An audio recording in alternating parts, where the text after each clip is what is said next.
Good day. As I discussed in my video on Saturday, on Sunday I was out of London and I returned in fact to London very late in the day after a very busy day, and the result is that I wasn't able to make a video on that day. By the way, and in parenthesis, I mistakenly said on Saturday in my video that the Queen's funeral is on Sunday. It is in fact today, Monday. I got my dates wrong, as I'm afraid I sometimes do, due to eyesight issues, but let's move on from that. Anyway, being away for a day has enabled me to sort of look at things in general, and I'm going to try and give an overall summary of, I think, where we are at the moment in this conflict in Ukraine over the course of this program. However, as we traditionally do, as I traditionally do, I'm going to start with a brief rundown of the situation on the battlefields to the extent that I can assess it. Firstly, it's now clear that the Russians have moved significant reinforcements into Zaporozhye and probably into Kherson region as well. And they now seem to be confident that there's not going to be any successful Ukrainian offensives either in Zaporozhye region towards the Zaporozhye nuclear power plant or south of the southern Donetsk town of Ugleda. Now, I should say that to the best assessment that I can make, in fact, on the basis of multiple information that I have seen, the forces that have been moving into this area, into Zaporozhye and perhaps Kherson region, come from this somewhat enigmatic Third Army or Third Corps that we have been hearing so much about. Now, I just want to make a quick observation here, which relates to a video made by Colonel Reisner of the Austrian military, in which he says he is apparently claimed, or has claimed, that the Third Army, this Third Army, was supposed to be used by the Russians in some kind of grand encirclement operation of the Ukrainian forces in Donbass, providing the one hook of a force that was supposed to trap the entire Ukrainian forces in Donbass, part of which was intended to roll south from Izium. And Ukraine's Kharkov counteroffensive has supposedly preempted this grand encirclement operation. Now, I'm going to say straight away, I've heard a great deal about the Russians planning grand encirclement operations of the Ukrainian group in Donbass. At the very outset of the war, I actually did think that that was the Russian operational plan. However, it's become increasingly clear to me that it is not and never has been. In order to carry out such a grand encirclement operation of the Ukrainian forces in Donbass, the Russians would have had to commit hundreds upon hundreds of thousands of troops to Ukraine in order to carry such an operation out. Now, on the topic of the Third Army, as I said, a rather enigmatic force, a number of points I think need to be made. Firstly, it is recruited in Russia from volunteers who I am sure are reservists, trained reservists of the Russian armed forces, who have been persuaded to join up this Third Army in order to wage war in defense of their fellow Russians, as they would see it, in Donbass. This army has been in protracted formation. It began apparently formation in March, and it's, as I said, manned by Russian reservists, and it's commanded by Russian officers. And of course, it's been re-equipped to Russian or equipped to Russian regular army standards by with tanks, artillery, all the machinery that one would expect of Russian regular formations. However, and this is an important point which many people miss, it is, as I understand it, subordinate to the Donetsk militia. It is technically the third army of the Donetsk militia.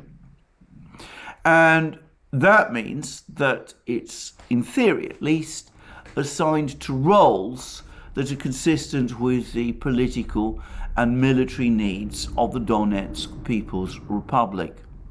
Now that's one point to make about it.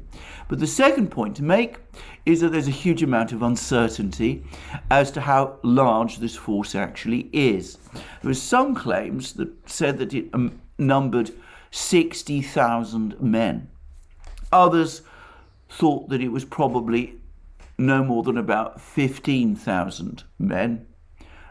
Others still gave it an intermediate number of around 40,000.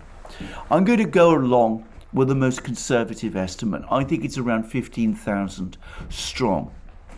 And moreover, and this is an important point to stress, it has never been positioned anywhere close to ETHEREUM or on the northern front of the of the battle. It has never been assigned any role in Kharkov region at all. When we first learned about the Third Army's deployment, which was before the Kharkov offensive, this was in August, it was being deployed in Rostov-on-Don, which is the nearest Russian city to Donetsk city. That is well to the south. And over the next few days and weeks, we saw its forces rolling through Donetsk city, and we've seen some of them also rolling across apparently the Crimea Bridge, the Kerch Bridge, into Crimea, and from thence possibly, presumably, on to Kherson. So if we assume, as I do, that its actual total number is 15,000 men, that might suggest a two-division force, one division perhaps assigned to Zaporozhye region, one division perhaps assigned to Kherson region. These are guesses. I'm not going to insist on them. But certainly not a force that had any role at any point in the fighting in Kharkov region, or which was assigned to fighting in Kharkov region. What argues strongly against any Russian grand encirclement plan from Kharkov region is that far from the Russians building up their forces in and around ETHEREUM over the course of the summer, on the contrary, they ran them down. They ran them down significantly, as I've discussed in previous videos, to an even greater extent than I'd initially assumed. It seems that the total number of troops, Russian regular army troops, in ETHEREUM at the time when the Ukrainians launched their offensive was less than 1,000. So this simply doesn't look like the spearhead of some grand encirclement operation involving this Third Army of the Donetsk militia. Now, there is apparently another army, a Fourth Army, which is under formation, still under formation, and that presumably will also be deployed to Donetsk region before very long, and we will see where it goes. But certainly there doesn't seem to me to have been any plan to use the Third Army to encircle Ukrainian forces in Donbass, and it doesn't seem as if the Third Army had any part of any role at any time in the fighting in Kharkov. And nor does it seem to me that the Ukrainian offensive can have preempted something which there is no evidence that the Russians ever planned to do. So I just wanted to make those points because I've had a number of people commenting to me about this, and informing me about Colonel Reisner's assessment. I think Colonel Reisner is an extremely insightful and capable commentator on these matters. I would say, though, that my strong impression is that he gets most of his information, unsurprisingly, from Western sources. And I don't think he is always fully informed of Russian movements, actual Russian movements on the battlefields. Anyway, what we have is Russian forces now in Zaporozhye. There's been no Ukrainian offensive in Zaporozhye region, no Ukrainian offensive so far in Ugledar. And by the way, there are Russian commentators who are now saying that the time window for any such offensives has now gone. With the presence of all of these troops, there are now simply too many Russian troops in these regions for Ukraine to have any realistic hope of a successful offensive, either south of Ugledar or in Zaporozhye region. Whilst I'm on the topic of Ugledar, there are also, by the way, some reports that, on the contrary, it is the Russians, or at least the Donetsk militia, backed by the Russians, that are actually, once again, resuming attacks on Ugledar. Now, further west in Kherson region, there continues to be fighting, intense fighting, but so far, no sign of any Ukrainian breakthrough. The situation on the Kherson battlegrounds has been stable. Ukraine continues to launch troops every so often against Russian defense lines. These troops, apparently sent in increasingly smaller numbers with every attack, are thrown back with heavy losses. For the moment, the situation in Kherson region looks stable. If we go further east to the main battlefield in Ukraine, the place where by far the heaviest fighting is going on, well, we're getting more information of ever deeper penetrations by the Wagner Group into Bakhmut city. They've apparently captured a champagne factory in the industrial zone, and they're now starting to penetrate the residential areas of Bakhmut city itself. And it's increasingly looking as if the position of Bakhmut city, of the Ukrainian force defending Bakhmut city, is becoming increasingly precarious.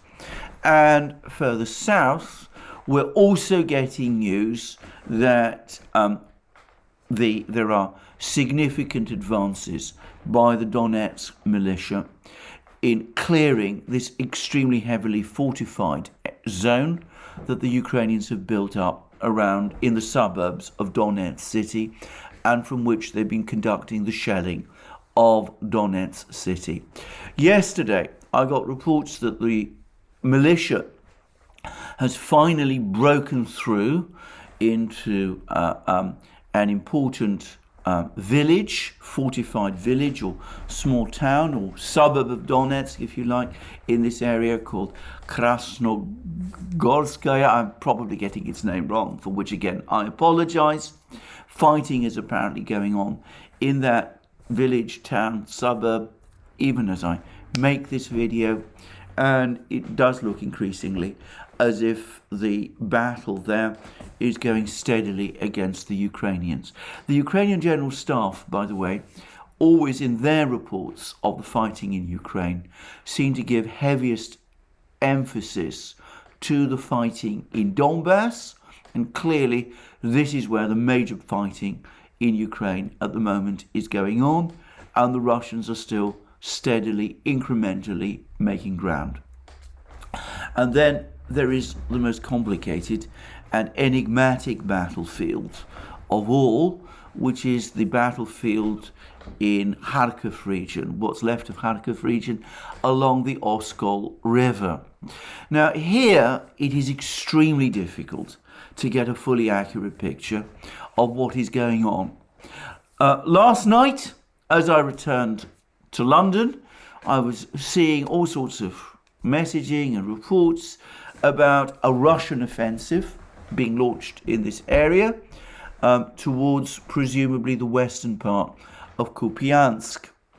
I saw very little actual concrete evidence that such an offensive was indeed underway, and I am skeptical.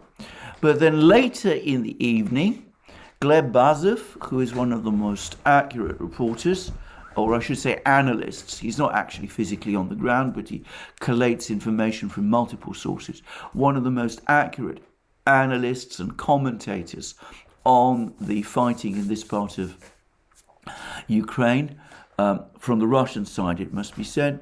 He provided a summary. He said that Russian forces are indeed starting to concentrate in the northern section of the defense lines along the Oskol River, that they're starting to clear Ukrainian formations along the Oskol River. I'm not sure which side of the banks these Ukrainian formations are supposed to be, and that it is possible, though he didn't say that it was necessarily the case, but that it was possible that this Russian force would then at some point launch an attack, a counterattack, to drive the Ukrainians out of the western areas of Kupiansk. So that would be, if that happens, a major development. But let me stress, this was Gleb Bazov's analysis. I found Gleb Bazov, as I said, a highly accurate reporter or commentator of events up to now, and he has access to all sorts of sources which I don't have, but I can't independently verify any of this. And then a few hours later still, I got another report this time from Riba, who talked about the Ukrainians having secured two crossings over the Oskol River, one south of Kupiansk and one in Izium, and that they're apparently able to send people across these crossings into Russian-controlled areas. And there's some criticism of the Russian command from Riba from allowing this to happen. Now, Riba did provide a photograph of one of these crossings with a Ukrainian vehicle crossing over this bridge. I have to say, the vehicle looked to me to be a civilian vehicle carrying a Ukrainian flag, and the bridge looked to me to be a very ramshackle and narrow affair.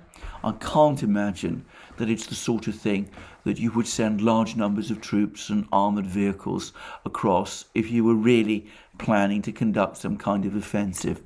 Now, as I've said many times, these rivers up to very recently, are relatively small and shallow. The Oskol is a bigger river, so far as I can tell from the pictures, than the Ingulets, which we've been talking about in Kherson region. But it's not especially difficult to build small fords or send people across these river lines, at least in small numbers. Sending large mechanized forces would be a completely different matter. So whether that's what the Ukrainians intend to do, I don't know, but it could be that the Russians, who are maybe aware of these crossings, in fact I'm sure they are, have up to now decided that they're simply not significant enough to waste too much time on. I say that because, as I said, the bridge that I saw looked a very crude and very ramshackle and narrow affair. I would add something else about this fighting in Kharkov region, which is now going on, and this is important. Now, there's been lots of rumours for many weeks, starting with a claim made by the US government that the Russians were buying drones from Iran. I have maintained skepticism about this story, and I repeatedly said that I would continue to be skeptical given the previous denials from the Russian and Iranian governments until I saw actual evidence of these Iranian drones on the Ukrainian battlefields? Well, we now have evidence of Iranian drones on the battlefields, and they are being used, interestingly enough, in Kharkov region. And interestingly enough, they are not the big drones like the Reaper and the Predator that the United States has developed and which have been copied by the Iranians. They are much smaller suicide drones. They're drones which apparently approach military units at low altitudes. They're difficult to see. They move quite fast, and then they attack armor and apparently in twos, and they can be devastatingly effective. The Ukrainians are apparently complaining to the US, and there's been reports about this in the US media, about the fact that these drones, these Iranian drones, are being used by the Russians in Kharkov region in significant quantities, and that they are causing Ukraine to suffer significant losses. And there's some speculation that the reason that the Russians are using these drones to such an extent in Kharkov region is because up to now they have not deployed the vast amounts of artillery that they usually use in fighting. That artillery presumably is still on its way. So we have evidence now finally of Iranian drones being used in the fighting in Ukraine.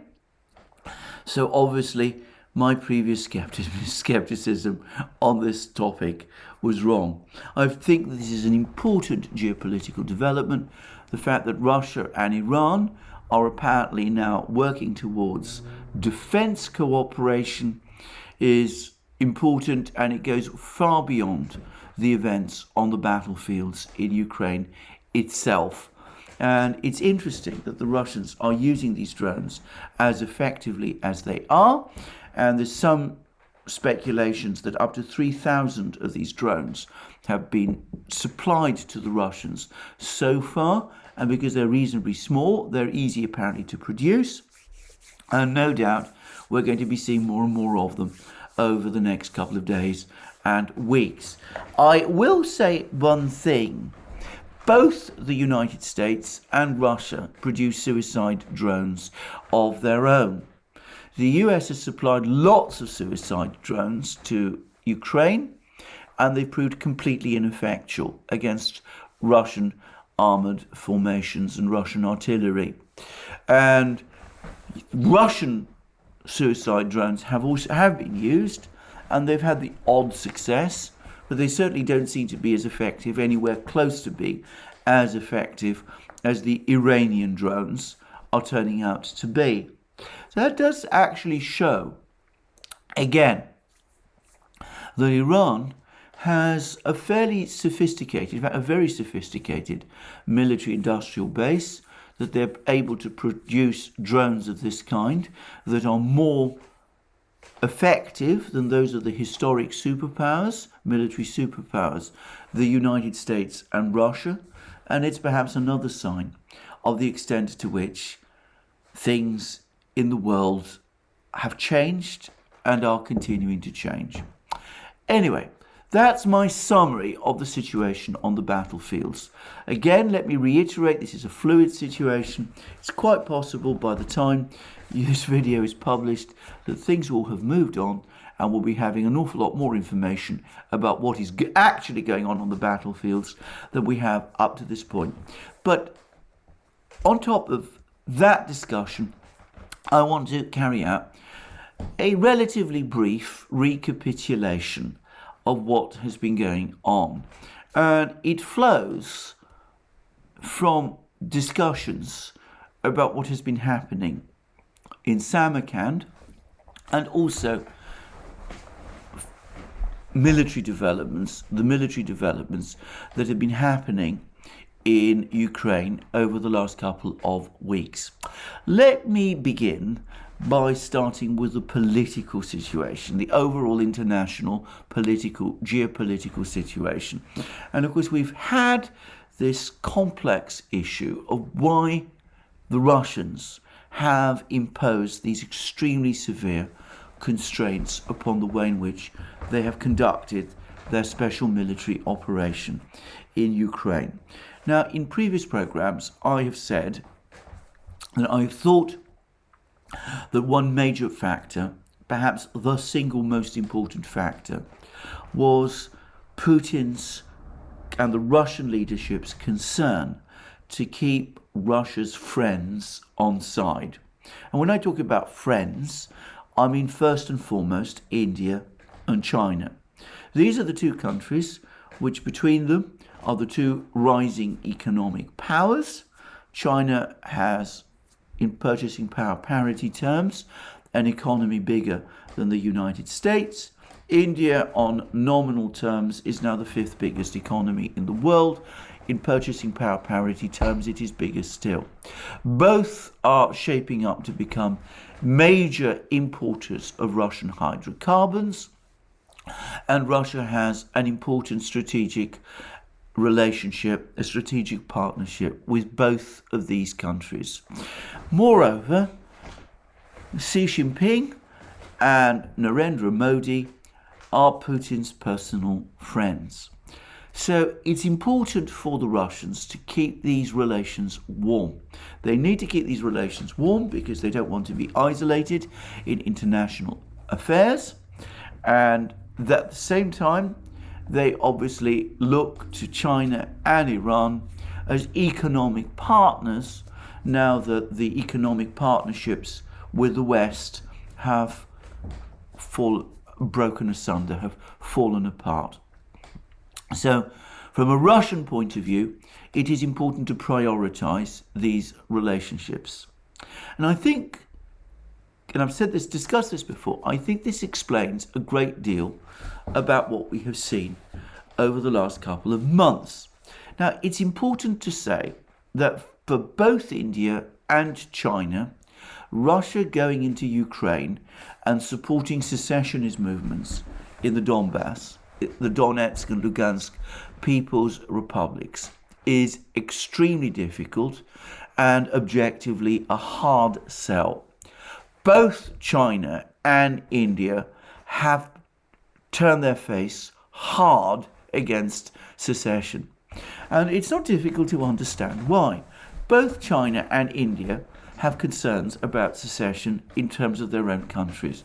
India has a complex problem with Kashmir, where it is fighting a low level, sometimes it's been a very high level, insurgency war against people who either want to make Kashmir a wholly independent country or who want to unite Kashmir with Pakistan.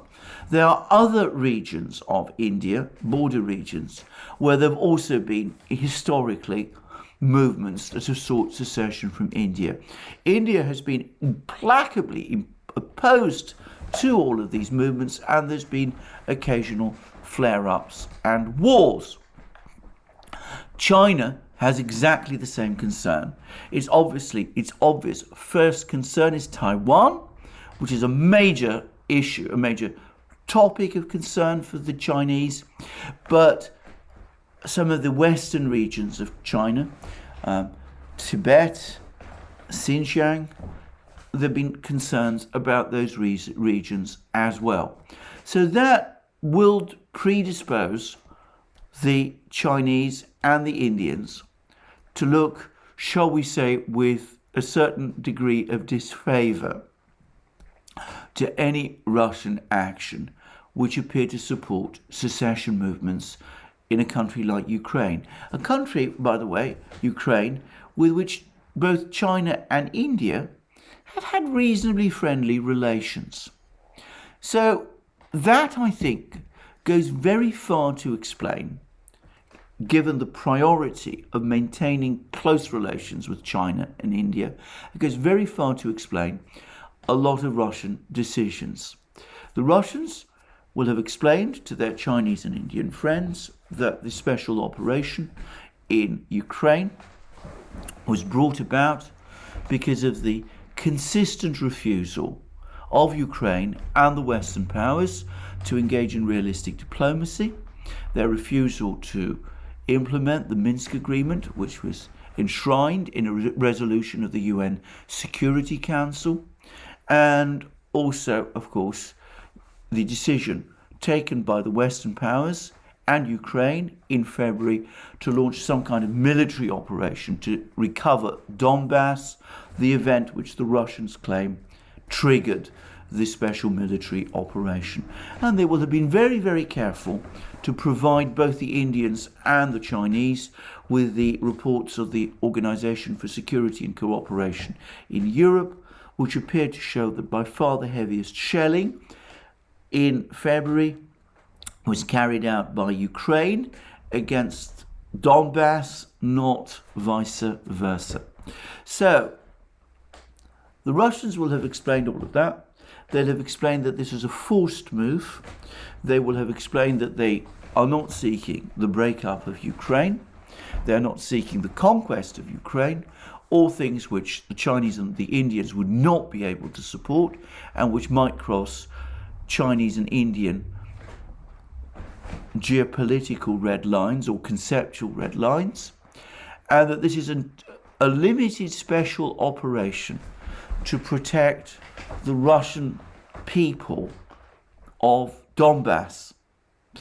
And as nationalists, the Chinese and the Indians would be fully sympathetic and on board with a special operation launched by Russia to defend people who the Russians could convincingly argue were ethnic Russians. The people, in other words, of Donbass. The people of Donbass who are like Russians, Eastern Slavs, who speak Russian, who practice the religion of the Russian Orthodox Church, and who have consistently shown a certain connection and attachment to Russia. So that, I think, is what the Russians have been telling the Indians and the Chinese. And the Indians and the Chinese have gone along with it. They've not fully supported it. They've not come out and said that this is something we are 100% behind, because, of course, that would still violate India and China's opposition to secession. But they've shown, shall we say, a great deal of sympathy and understanding for it. And the Chinese have made it very clear that they believe that this entire crisis was artificially invented by the United States. Now, that has, however, had the effect of constraining Russian actions. The Russians have had to operate in Ukraine on the principle that they are defending their own people in Ukraine, the Russian people in Ukraine. And that explains why the entire special military operation has been framed as a defense of Donbass, which is what Putin constantly harps on about. And it also explains why the militia in Donbass has been given the leading role, why the Donbass militia has been assigned the task of liberating its own territories, and why, when additional fresh forces are built up, like the 3rd and 4th armies, they are, in theory at least, subordinated to the Donbass militia. Now, I think this position is now evolving, and this is something that I think has come out of the meeting in Samarkand. But before I do that, I now also want to talk about the military situation, because coming back to the politics of this, the political framework has explained why there have been relatively few Russian forces deployed to Ukraine. If we go back 2 months to the time of the fall of Lysychansk, a decision was made at that time to give furlough to the forces that had been fighting to liberate Severodonetsk, Lysychansk and other places in Ukraine. Now this announcement that they would be given furlough was given in a discussion, a televised discussion between Putin and his defense minister Sergei Shoigu, and Putin seemed to give the impression that this furlough would last for just 2 weeks. Now, I'm not expert in these matters. I've never seen action myself. I've never had any connection with any military. So I didn't challenge this 2-week furlough. Though I have to say, at the back of my mind, I did wonder whether soldiers who had been fighting intensively for 4 months could be expected to fully rest and recover in just 2 weeks. Well, it's now clear that Putin was bluffing. And when he was talking about 2 weeks furlough, he actually meant 2 months furlough. And in fact, what we saw over the course of July and August was a significant drawdown of forces in Donbass and in Ukraine. The entire Chechen force was sent back to the Caucasus to rest and replenish and rearm and re-equip and retrain and reinforce. And one gets the clear impression that a lot of the same thing happened with some of the Russian forces in Donbass as well. And in addition, it wasn't just a case of the Russians sending back troops who had been fighting, drawing down troops who'd been fighting in eastern Ukraine, but clearly as part of the overriding priority that the Russians have attached to keeping the political side strong with China and Russia.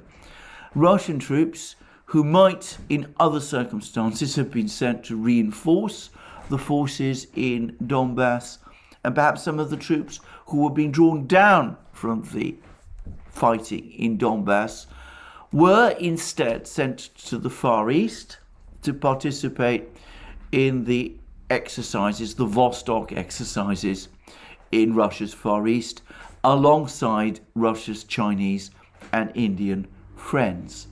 Now, that led to a reduction of forces in eastern Ukraine. And it was one which obviously was picked up by Western intelligence, and it did appear to create a window of opportunity for Ukraine to launch an offensive and to seize back the initiative. And I can remember that exactly during this period, the British MI6 chief was actually coming out, giving interviews, pressing Ukraine to use this time window to try to launch such an offensive. Now, the Russians must have known about this, but they presumably assumed or hoped that the remaining forces in Donbass would be strong enough to be able to contest, to contain this Ukrainian offensive if and when it came. But nonetheless, a time window was created. Now, what appears to have happened is that the Ukrainians wasted some of this time window. And the reason, I suspect, is because they encountered differences. In fact, I don't think there's any dispute about this. There's now a mass of evidence which corroborates the fact that they encountered, that they ran into differences, that they couldn't agree upon what to do. So General Zaluzhny and the Ukrainian General Staff were against any offensives at all. They clearly didn't think these offensives would succeed or achieve anything substantial. They were very worried that they would expose Ukraine's forces to severe losses. They want to husband forces to the extent that they can, build them up to the extent that they can, keep a Ukrainian army in being the better to hold on and perhaps just possibly launch an offensive in 2023. So that was what General Zaluzhny and the Ukrainian General Staff wanted to do. The British, it's clear, and here again, I don't think there's any serious doubt about this, were pressing for an offensive to recapture Kherson region and perhaps to destroy the Russian force west of the Dnieper River. And this is a major priority for the British. The British consistently pushing for this. We know that Boris Johnson, when he went to Kiev and met with President Zelensky just before his own resignation, one of his reasons for going was to press for this offensive in Kherson region. The United States, the US military, were completely skeptical, and rather than support an offensive in Kherson region, they were calling for an offensive in Kharkov region instead. They saw the large drawdown of Russian forces in Kharkov region. They advised the Ukrainians not to overextend and not to overcommit, and they said this is an obvious place to launch an offensive in Kharkov region. You might, if you're lucky, be able to trap the remaining Russian forces in Izium and achieve a resounding victory there. So, arguments, discussions took place, and then we have good reason to think that the original date for the launch of these offensives was the 10th of August. In fact, the Russians released a battle plan for the Ukrainian offensive in Kherson region, which specifically said that it would start on the 10th of August. This is before, by the way, the offensive was actually launched. Well, instead of it being launched on the 10th of August, it was instead launched on the 28th, on the 29th of August, right at the very tail end of the month. Now, that reduced the time window, because in September, a lot of those forces that were given furlough by Putin at the end of June, by the Russians at the end of June, have started to trickle back to Ukraine. So we've seen the Chechens coming back into the war. We've seen other forces appearing as well. And we've also seen this enigmatic Third Army appear. But the other problem is that it does look as if weather conditions are starting to change. And though I'm no expert in this area, with the autumn rains coming, which apparently are heavy in this part of the world, it's very likely that the rivers will start to become much stronger, that the ground will become soft and muddy. The ability of the kind of tracked vehicles the West has supplied to Ukraine to continue to operate over the soft ground will diminish, and that will inevitably affect whatever offensive operations Ukraine might be intending to launch or to persist with. So those 3 weeks have played a significant role in, as I said, shutting Ukraine's time window. I suspect also that it's had a further effect, because what has happened, or what is now increasingly clear has happened, is that the steady hardening of the Western position has enabled Putin and the Russians to make further progress with their Chinese and Indian friends. Now, entirely contrary to what we still see being churned out of the British and American media, it looks as if, far from Putin being chided or criticized by the Chinese and the Indians, by Xi Jinping and Modi at the Samarkand summit, he was, on the contrary, able to persuade the Chinese and the Indians or show to the Chinese and the Indians that, on the contrary, it is Ukraine and its Western backers who are being unreasonable. And we started to see signs of how this is now providing the Russians with more space in the war. They're now much more active in attacking Ukraine's infrastructure than they used to be. And this seems to be something that they're increasingly doing. And of course, if there is going to be an upgrade of the special military operation into a counter-terrorism operation, they've got material discussed at length by Putin in his press conference the other day, and no doubt discussed in even more detail in his meetings with Putin and Xi, which basically Putin is using to support his contention that the Ukrainians and their Western backers are behaving in a terroristic way. And of course, that is a huge plus for Putin politically and diplomatically, because deeply uncomfortable though the Indians and the Chinese are with the concept of secession, they are even more implacably opposed to anything that could remotely be described as terrorism. So that may have given the Russians rather more political space to enlarge their special military operation. So, where are we? I don't think the time window has fully closed. I think there's still some space and time for Ukraine to try and pull something off. They may try and pull something off in Kherson region. At the moment, it seems more likely that they're going to try to do something in Kharkov region. I have to say this, by the way, the Russians have defended in Kherson region with immense skill. They've shown a great deal less of that skill in Kharkov region, and I wonder why. And it does suggest to me that lower caliber commanders have been sent to Kharkov than were sent to Kherson.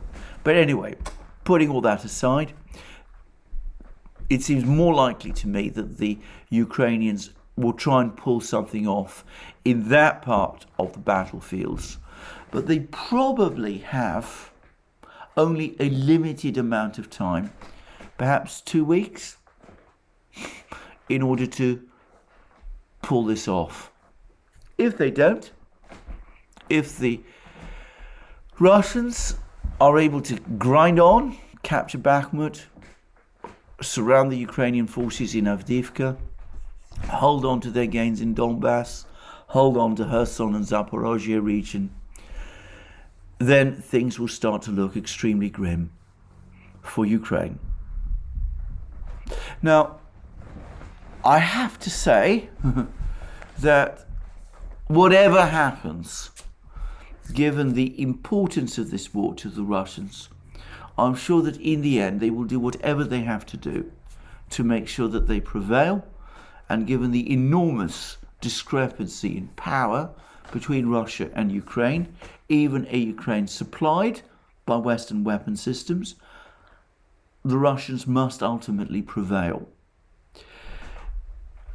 I repeat again that even General Zaluzhny's idea of holding out, building up reserves until 2023, doesn't provide Ukraine with a path to victory. At best, it buys time. Ideas about offensives and counter-offensives that throw away the lives of people are simply not what Ukraine needs at the moment. They need to start listening to those, apparently the Indians and the Chinese as well, who are telling them to seek peace. But that, I think, is what they should do now. They've achieved a success of a sort in Kharkov region, which they can package as a victory. They can sit down and negotiate on that basis. If they wait 2 weeks' time, then the situation could have turned once again decisively against them, and their prospects in that kind of negotiation will be far worse. I'm sorry to say, I don't think they're going to take the route of negotiations. I think they're going to cling on, and I think they're still dizzy with success after Kharkov. But what I will say is that if they do take that last course, then by the end of September, we will see probably a completely different mood settling over Ukraine as the war begins to go seriously wrong. These offensives look to me to be Ukraine's and perhaps the West's last shot. If it misses, then Ukraine is in a very difficult position. Perhaps the time to negotiate, the best time to negotiate is now. Anyway, that's my overall summary of the situation. More from me soon. In the meantime, please remember that you can find all my videos on other platforms, especially on Locals, where, by the way, I also do live streams every Wednesday at 1400 hours Eastern Standard Time, 1900 hours London time. These live streams are exclusive to Locals. If you come and join us on Locals, then you can put whatever questions on any basic topic that you want to me, and I will answer them either during the live stream itself or in a follow-up video. And then, of course, you can also come and find us on other platforms: Rumble, BitChute, ODYSEE, Telegram. And of course, don't forget that you can support our work via Patreon and Subscribestar. And you can also come to our shop, buy the great things that you will find there: our magic mugs, our hats, our hoodies, our sweatshirts, our t-shirts, and all the rest.